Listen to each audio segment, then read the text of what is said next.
کروڑوں پاکستانی اپنے دلوں میں سعودی عوام کو اپنے بھائیوں کی طرح ان کو بسایا ہوا ہے اور ان کے لیے وہ فرش راہ ہے۔ ابھی میں انشاءاللہ میں چین جانے والا ہوں۔ چین بھی پاکستان کا، سعودی عرب ہمارا ایک برادر ملک ہے، بھائی چارہ ہے، ایک اسلامی رشتہ ہے۔ چین ہمارا نہ صرف ہمسایہ ملک ہے بلکہ ایک بہترین دوستوں میں پاکستان کے شمار ہوتا ہے، اور میں سمجھتا ہوں کہ چین کی دوستی پاکستان کے ساتھ لازوال ہے۔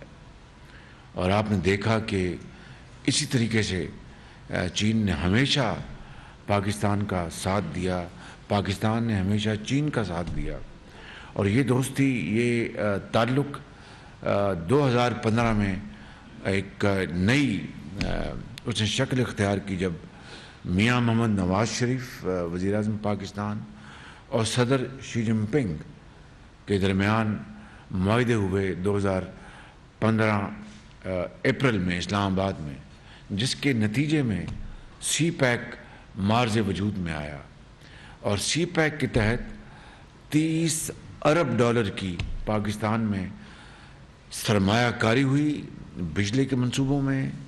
آج ہزاروں میگا واٹ پن بجلی یا کوئلے کے پلانٹس کے ذریعے اگر بجلی پیدا ہو رہی ہے تو وہ سی پیک کی مرہون منت ہے۔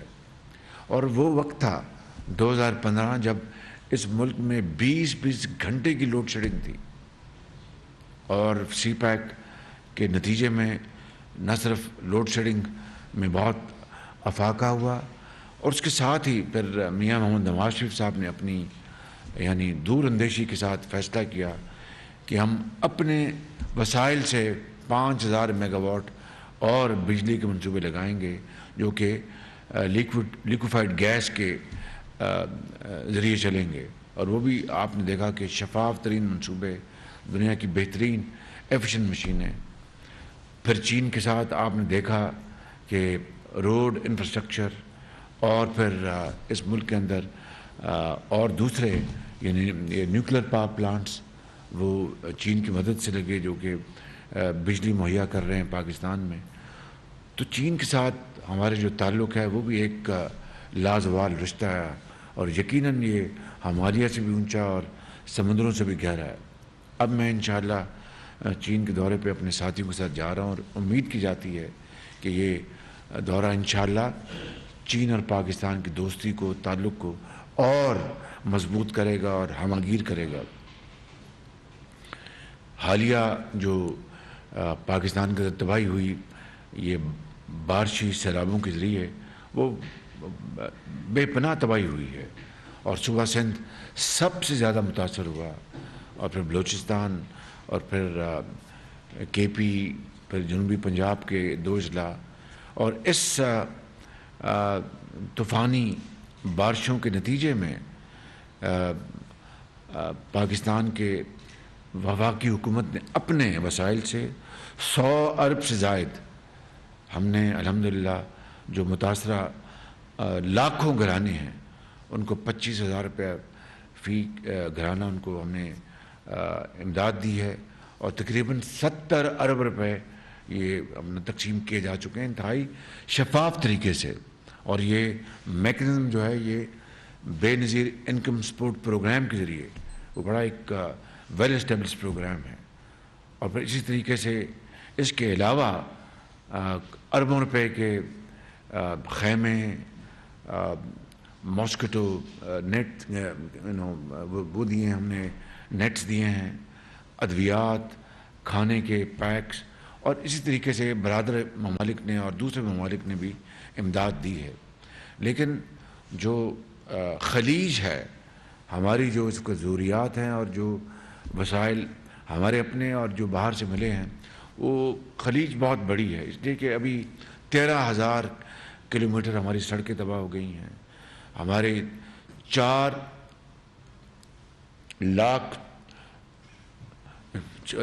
لاکھ ایکڑ پر کھڑی فصلیں وہ تباہ ہو گئی ہیں، خاص طور پر سندھ میں آپ کی چاول، آپ کی کاٹن، شوگر کین بھی، اور کھجور کے جو پھل ہے وہ مکمل طور پر تباہ ہو گیا. یہ تقریباً $40 ارب کا تخمینہ ہے کہ نقصان ہوا ہے ہماری معیشت کو, جو کہ پہلے ہی بدقسمتی سے پچھلی حکومت کی وجہ سے وہ ہچکولے کھا رہی تھی.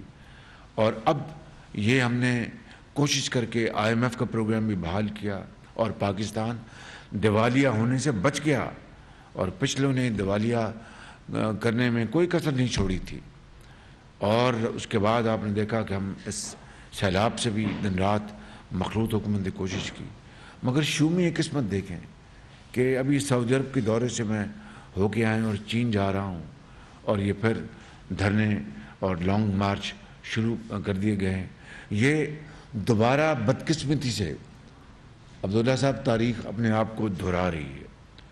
اٹس ویری انفارچونیٹ کہ 2014 میں بلکہ 2013 کے سپٹمبر میں پریزیڈنٹ شی جن پنگ نے آنا تھا پاکستان, اور یہ دھرنے تھے, گندے کپڑے لٹکائے ہوئے تھے, سڑکوں پر غلاظت تھی. چین کی جو سفیر تھے انہوں نے میرے ذاتی علم میں ہے, انہوں نے کہا کہ آپ 3 دن کے لیے اٹھ جائیں یہاں سے.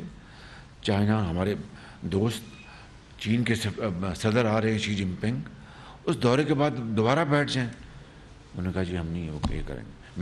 میں نے کوشش کی, وزیر اعظم نواز شریف صاحب نے میرے ذمہ لگایا کہ میں جا کے میں چینی سفیر سے اور دوسرے جو پاکستان کے جو اداروں کے جو ہیڈز ہیں ان سے میں نے ملاقاتیں کی اور کہا کہ یہ بڑا پاکستان کو نقصان ہو جائے گا یہ چینی اپنا پریزیڈنٹ کا اگر دورہ اگر ملتوی ہو گیا. لیکن انہوں نے ایک نہیں سنی, اور 7 ماہ وہ دورہ وہ مؤخر ہو گیا. اگر وہ 7 ماہ تاخیر نہ ہوتی تو یہی منصوبے 7 ماہ پہلے لگتے اور پاکستان کے اعتماد کو چین کی نظر میں ٹھیس نہ پہنچتی. یہ وہ حالات ہیں, اور آج دوبارہ یہ ایک اپنے مذموم مقاصد کے لیے عمران نیازی آج پھر یہ دھرنوں کا اور مارچ کا انہوں نے اعلان کیا ہے. اور آپ نے سنا ہے خود, یہ میں نے سنا ٹیلی ویژن کے, ان کی اپنی پارٹی کے لوگ کیا کہہ رہے ہیں کہ جناب خدا نہ خواستہ اللہ نہ کرے اور خدا کرے یہ بات غلط ثابت ہو کہ لاشیں گریں گی, یہ خونی مارچ ہوگا. اس کا کس کو اس کا فائدہ پہنچے گا, کس کو اس کا نقصان پہنچے گا؟ پاکستان کی معیشت پہلے بری طرح تباہ ہو چکی ہے, جس کو ہم اپنا تنکا کر کے جوڑ رہے ہیں, جس طرح ایک پرندہ جوڑتا ہے اپنے گھونسلے کو, اس طرح ہم دوبارہ محنت کر کے پوری مخلوط حکومت دن رات محنت کر رہی ہے, کوشش کر رہی ہے. مجھے بتائیں, ٹھیک ہے ہم سب انسان ہیں, خطا کار ہیں, 6 ماہ گزر گئے ہیں, 6 ماہ میں کوئی ایک دھیلے کی کوئی کرپشن کی کوئی ثبوت تو دور کی بات ہے, کوئی الزام بھی دے سکا؟ ان کے پہلے 6 مہینوں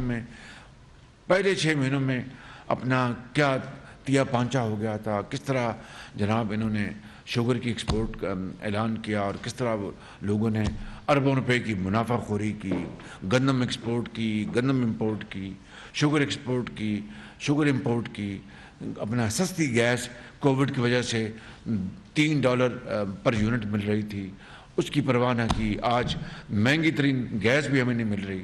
اس ملک کو انہوں نے دیا کیا؟ اس قوم کی جو دکھ ہیں کس طرح انہوں نے بانٹے؟ کوئی ایک کام کر کے دکھایا 4 سالوں میں کہ آج پر یہ دھرنے لے کر اور مارچ لے کے شروع ہو گئے؟ تو یہ صرف اور صرف یہ ایک نارسسسٹ کا یہ مذموم ارادہ ہے, جو کہ یہ سمجھتا ہے کہ میں ہوں تو سب کچھ, میں نہیں تو کچھ نہیں.